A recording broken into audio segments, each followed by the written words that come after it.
Let's not bury the lead. LPNH X account definitely has been catching international headlines of late with some of the things that have been posted on there. I've had my own back and forth with the account, and the individual that's joining us today, Mr. Jeremy Kauffman, who has been a previous Libertarian Senate candidate, has been heavily involved with the Free State movement here in New Hampshire and all sorts of other things, but I was really excited when Dexter offered up that he would kind of lead a conversation on the messaging of the Libertarian Party in New Hampshire and the direction, like what it means in the long run for everything. So I think it'll be a fascinating conversation of impact of rhetoric and where Jeremy and I definitely differ. So first of all, Jeremy, thanks so much for joining us today.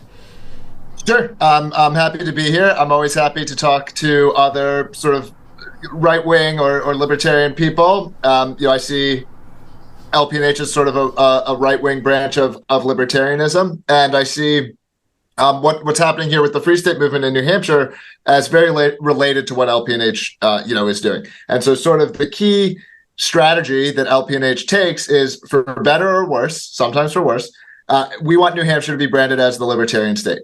Right, and that if we achieve that, all of the changes that we want to see happen will happen over time. So I'll let Dexter lead the conversation, but that's sort of the Rosetta Stone to understanding what LPNH does. Well, AJ, I think you laid out a little bit in your introduction there, and we did in the discussions leading up to this, that you have had, as someone who identifies as at least somewhat libertarian yourself, some skepticism about some of the comments that have come out of the party. So let me just go right to the question then, Jeremy, and let me ask it this way. So you've defended sometimes controversial public statements, some of them made via the official Libertarian Party X account, as being something that's good for libertarianism. And I think that's where AJ takes the opposite view.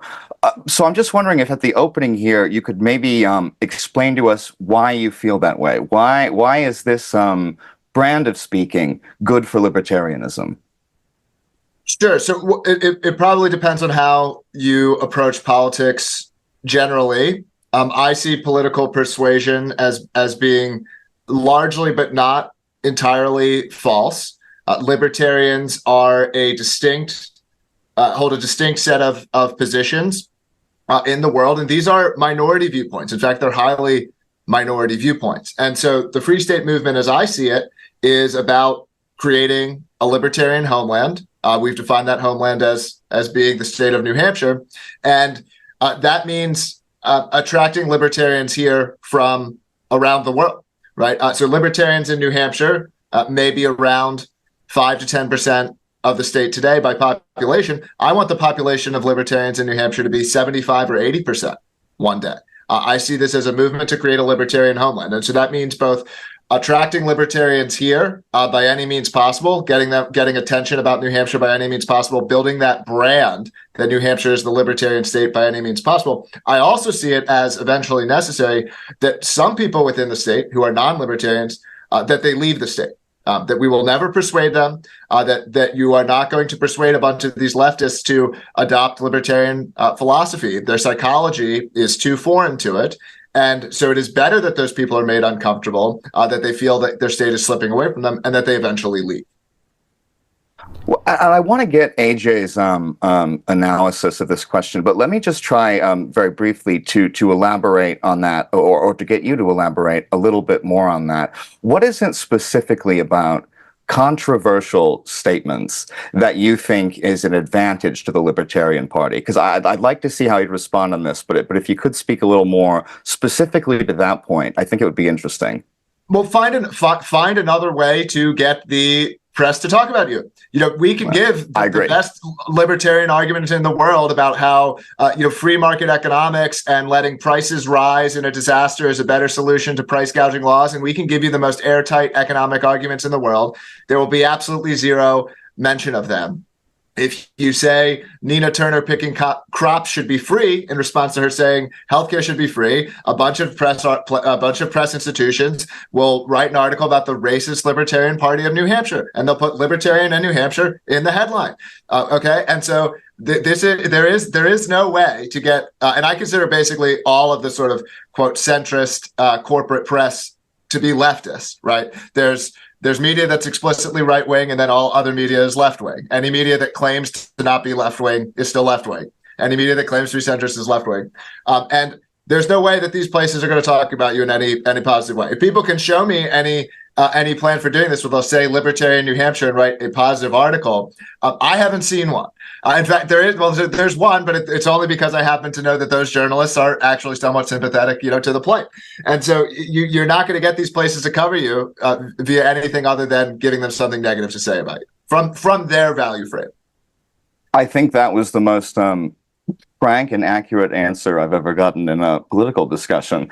I agree with your point. AJ, how do you feel about this? Because I know you take a slightly different view. Yeah, so this is super interesting to have you break it down this way in one place, because I think it really level sets different, how we're coming from totally different angles at how to make New Hampshire the way we want New Hampshire to be. I believe personally in the political system we have with regards to there's a difference between the way the political operators are and trying to get into office, where we have primarily the two parties. I personally think we should have four parties. We should have progressives and libertarians as their own separate party from the Republicans and Democrats, because I think they don't see eye to eye on so much. But it seems to me that instead of the traditional, where like on the conservative side, you've got the Republican Party, and you probably disagree necessarily with this comparison, but Americans for Prosperity, for example, which is an activist wing that's trying to make change and get candidates going in a direction. And then the Republican Party is the political machine for the primaries and everything like that. They're kind of two separate things, and you view the Libertarian Party as one and the same, where it is the activist organization. It is inherently, because you view it, you want to basically fast forward the, what's it called, the Great Divorce or whatever it is, the Great Separation, where we go to different states across the country based more aligned with how you feel, where New Hampshire is probably you want to be primarily libertarian, basically, at least those that stay here long term, and then Massachusetts, where progressives and Democrats would go, and wherever. I mean, maybe the Mainers can have a regular new right like Dexter or whatever. I don't care. Like it seems like so we have a different language with regards to how we expect the parties to operate. Yeah, well, I want free staters, and I use the word free stater to just mean a small L libertarian who resides within the geographical boundaries of New Hampshire, although perhaps one day the geographical boundaries of New Hampshire can expand to include Western Maine and things like this. I would be fully supportive of that. I think having Congressional District 2 in Maine join New Hampshire would make our political prospects that much stronger and that much better. So perhaps, I don't know how soon we could expand, but I want there to be internal alignment, among libertarians here in New Hampshire, and then I want the different institutions to play their different roles. And so LPNH's job is to kind of be the most extreme, this kind of outside the Overton window or expanding the Overton window kind of role. We don't want other libertarians in New Hampshire who are trying to win via other means to be responsible for what we're saying, but we're an entirely distinct political party, right? So what better vehicle to have saying these things than something that, clearly a member of a different political party can't be responsible for what the Libertarian Party of New Hampshire is saying. There's no Republican, inside of the state who's, attending, LPNH's convention and participating in these things this way. So these are distinct statements being made by distinct parties. And so, I think this strategy-wise, this is an all right way, to go about it. Well, I think this brings us to an interesting question about the relationships of the parties. But before we go to that, which I'd like to do, maybe we could just briefly follow up with the assertion that AJ made about the national divorce. Now, as I understand that refers to the idea of the state of New Hampshire, in this case, separating entirely from the Union. Is that what you're advocating? Because I don't get the sense that it is. I think that's a possible thing that happens in the future, and I would not be against it. I think it's a bit putting the cart before the horse to say that that is, our sole focus. I think that a New Hampshire that is sort of controlled by libertarians, this is an odd phrase for a libertarian to use maybe, but this sort of has a libertarian regime. That is, it has a self-reinforcing power structure that has libertarians succeeding. We would hopefully use our power with a much lighter touch than others, but we're always going to have a court system. There's always going to need the police could maybe be more privatized and more responsive to local needs, but there's always going to be police. These things are going, there's always going to be roads. We're not actually against the roads, And so having a state be much more libertarian, even under the framework of federalism, it still allows a state to do a lot of things. And so whether some sort of independence movement happens at some point in the future, I wouldn't come out against that, but I see it as like kind of premature to be expecting it. But that's another thing where, as an example, in terms of big strategy wise, the fact that a couple state reps every year go and introduce an independence bill, from my perspective, and I look at this as a marketing thing first and foremost, that it's still early. It's still early in the free state movement. There's still a lot of libertarians around the country who haven't made it to the homeland. These are the kinds of things that they may be stunts. They may have no chance of passing. They may even, at time, probably the independence bill even damaged the Republicans a little bit inside of New Hampshire, but it did create national attention. It did create national news stories. It did accelerate the marketing perceptions of New Hampshire. How you judge some of these trade-offs can be hard. So I'm not saying that everything that increases your reputation is good. I want the good Republicans in New Hampshire to win. And when it comes to things like the governor, I want any Republican to win, like even a bad Republican to win, so that, the libertarians who are elected can continue to make their achievements in the House, I think you're... AJ, go ahead, actually, if you want to respond to that. Yeah, I mean...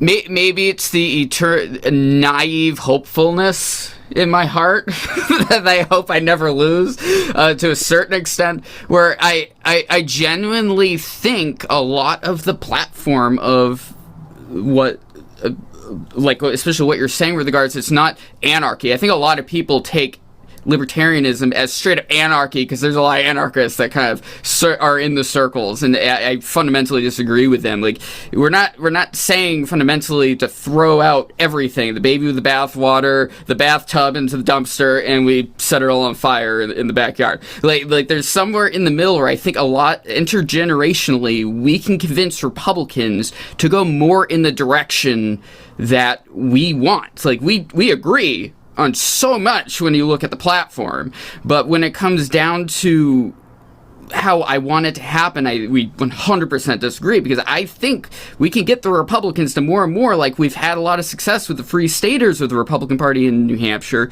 to kind of co-op the party more with what we think are the right thing. A mix of libertarianism and some traditional values and constitutionality framework to reform the system appropriately, as opposed to saying, we're just going to take over this state. I like the concept of driving more libertarians to come to the state in general, but the kind of the national divorce I really disagree with. Yeah, well, honestly, I don't think we have to argue about. I mean, we can if you like, because I am a libertarian, so I'll argue about anything. But I think mostly here there's alignment. It's not everyone should be doing what LPNH does. That's not my opinion at all. It's that LPNH has a role to play. The role of normalizing libertarian ideas to your sort of more moderate peers in New Hampshire is also a very valuable role to play. The fact that Free Staters and other libertarian or conservatarian people have changed the NHGOP platform to be. I haven't read every state Republican platform, but I would bet it's the best state Republican platform in the entire country. That's a tremendous achievement. The problem is it's difficult to spread the message of, you can't just repeat every day that, there are 100 libertarians, 100 small L libertarians, elected in New Hampshire. That's not a message that has much virality. That's not a message that's just going to get people talking. You can jump in with that fact. You can see LPNH mention it and myself mention it regularly about all the success that we've had, that libertarians have had through the Republican Party. But that's just not the way that social media and the press works. You can't just get them to say whatever you want. But you can also, on the other hand, radicalize our enemies more, our political enemies, to be more straightforward, where when you say things like anyone who murders Kamala Harris to be an American hero, like on the other side, you also can encourage more and more of the crazier progressive left in the state to become more aggressive in their response, as opposed to, say, like either siding or leaving or anything. I don't think it achieves that goal. Well, the Libertarian Party of New Hampshire did delete that post, so the party doesn't stand by that statement. I think you were required to, though, weren't you, by the X rules? The statement that we put out about that post was that we deleted because we didn't stand by it, and that's our statement on that post. Okay. You can see it. I think it's actually currently our pinned tweet. So, is that your feeling? Nor am I taking responsibility for that post. I think indiscriminate violence is not a way to achieve a libertarian society. So I don't think that's the right way to go about doing it. I do think there's a bit of a contradiction between messaging that's talking about how, the Second Amendment will, protect our rights, and we celebrate Independence Day, and we celebrate the Pine Tree Riot, and we celebrate all of these events, but we just went through lockdowns. We just went through periods of what I would consider, from my value frame, to be pretty strongly oppressive, and it's not clear to me that the Second Amendment actually did protect our rights there. But we don't necessarily need to go down that path. I want to come back to what you were saying about activating the enemies, because I think that is also a concern. It's not clear to me that they can really be that much more activated than they are. Right, the left is already way more activated, than the right is, and I actually think it would be better if more of the conservatives and the right-wing people in New Hampshire saw the left as more of an enemy. I think, if anything, the mistake that the conservatives make is they see their enemies as making mistakes, and the left wing sees the conservatives as actually evil.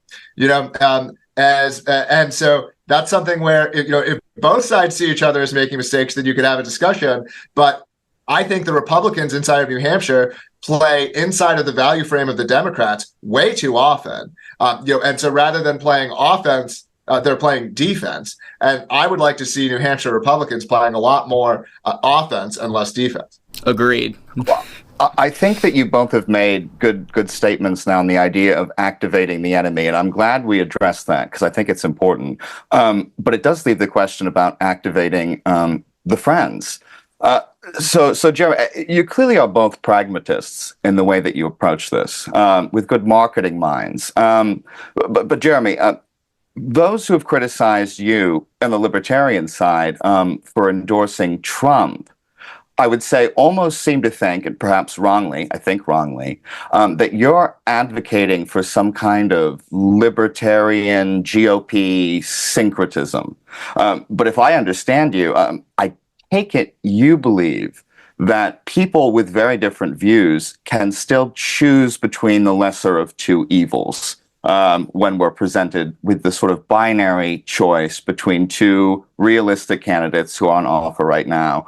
We'll, of course, set aside Oliver because he's not a realistic candidate. So correct me if I'm wrong. I believe that's how you understand the issue of endorsing a Republican. But let me just ask further. You did once protest a Trump rally with a sign which said MAGA equals socialism. And so I'm just wondering, again, if you take my first premise, was that statement just hyperbole, or have you actually changed your views about Trump now when you come around to endorsing him? I do think there are plenty of aspects of Republican platform, particularly nationally, that I would consider socialist. I consider Social Security and Medicare and most of entitlements to be a socialist program. And there is not really, outside of maybe Vivek, there's not really any push inside of the Republican Party to curtail entitlements. And quite frankly, even curtailing them would not be enough. I want them essentially eliminated.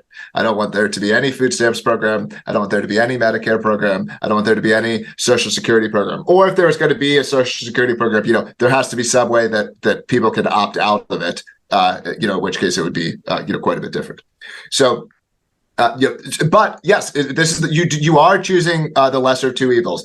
I essentially agree that in a democracy you should almost always actually be choosing the lesser of two evils. Duverger's law, or whatever that's called, is real. This is why the Libertarian Party can't win. If the Libertarian Party ever even had sort of credible ideas, they will mostly get co-opted by one of the other parties anyway. And libertarians being early on gay marriage, for example, is not something that they generally were given any credit for. And no one really remembers that they did that. And once that idea became popular enough, another party just took it. So this idea that you can use a wedge issue to grow a third party, I don't think is actually realistic. I think occasionally when you're trying to build up a coalition, it can make sense to vote for a third party as a way of sending a signal to say that, hey, this other coalition is valid. But for the most part, it doesn't make sense. And if you're going to do that, like, to me, if the Libertarian Party is going to run a candidate for president, it should be someone who really fully understands the ideas. And libertarian as a political theory is not just legal guns and lower taxes and legal marijuana. Like, that is not libertarianism. Libertarian is a political theory, is a legal theory about property rights and about how and about using these property rights in a voluntary means to construct society. And that means much greater diversity in how society is constructed. It means that you have both a Christian town where you literally have your sort of localized Christian nationalism, a Christian state, or at least a municipality, that's permissible under libertarian theory. So is Rainbow Prostitution City, or all the various things that can be constructed out of private property, the atoms of private property, and people combining their property, to build greater things. And so I ultimately favor much greater diversity across America, generally speaking, and I see libertarian theory of private property and voluntary agreement as a framework that allows for much greater diversity. A shocking amount of libertarians, even inside of the Libertarian Party, don't actually understand their own ideology, in my opinion, and see it as this sort of either there's these sort of lefties who see it as like anything goes. There's others who see it as just sort of a set of policy prescriptions, like taxes should be lower and we should fight less wars and so on. And I don't necessarily disagree with those positions, but they don't really understand libertarianism as I see it, which is this. It's a specific legal and political theory about how we organize society, from the atoms of private property, contracting out from these atoms to build greater things.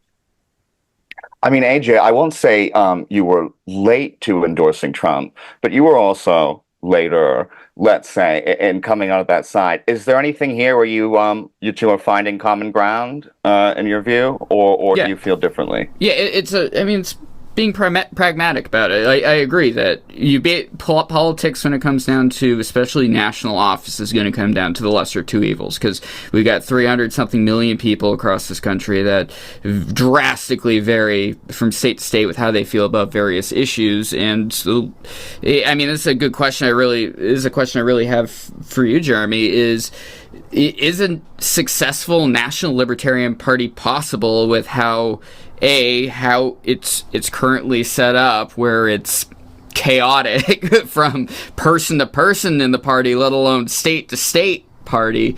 And right now you see Chase Oliver, who's very damn progressive, in my opinion, with some of the stuff he's spoken in support of in the past.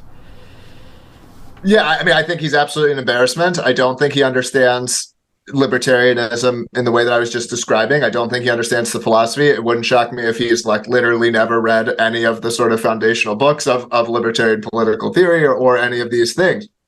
So, yeah, I think he's terrible. I think he's an example of why libertarians, even if they, quote, think that he is better than the other two, it makes no sense for libertarians to be supporting him, because he's not growing your party in a way that's even helpful to you. He's bringing in, what I would call gay race communists, into the Libertarian Party, and this is a complete, disaster. But I see libertarians as this utterly dominated political minority. I don't actually see this changing. I see our values framework as realistically being a minority framework on the world stage, maybe not like for literally forever ever, but certainly for all of my lifetime and my children's life. I don't know what would have to change, because I see our political impulses as this is controversial, but actually as at least partially genetic, partially biological, and then even beyond that, to the extent that they're cultural, which they're substantially cultural and environmental as well,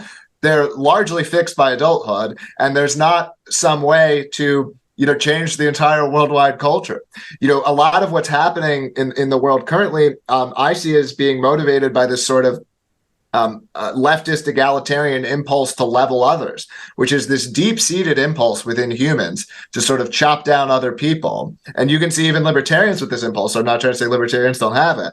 And you can see Republicans with this impulse, and so I see this impulse, this sort of egalitarian net, this leveling impulse is swallowing the whole world. It's why do environmentalists hate Elon Musk, the guy who's done more for the environment than any living man?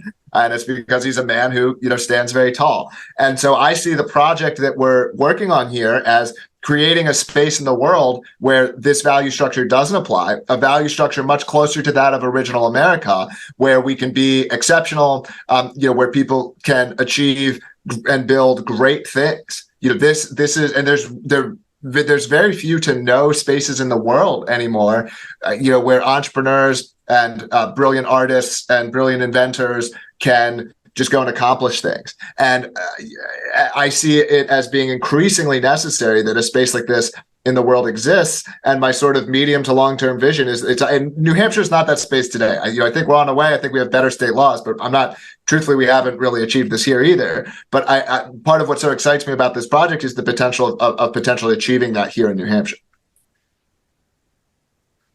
I think that's, and what I think is interesting here is perhaps we have reduced a little bit the idea of working with the Republican Party. Let's not even say Trump. Let's say the Republican Party reduced it a little bit in the extent of it being to the extent of it being a less of two evils question, because it almost strikes me now that you do see the libertarians as having a more permanent place within the Republican Party beyond this election. And let's say this is the wrap-up question, maybe, because it does put a bow on what we've discussed here. But it sounds like, again, you see the libertarians as having a more permanent, let's not say forever, existence within Republican politics, perhaps not just in New Hampshire. Is that the way you see it? Yeah, if I could push a button and just make the Libertarian Party disappear, I would at least strongly consider pressing that button.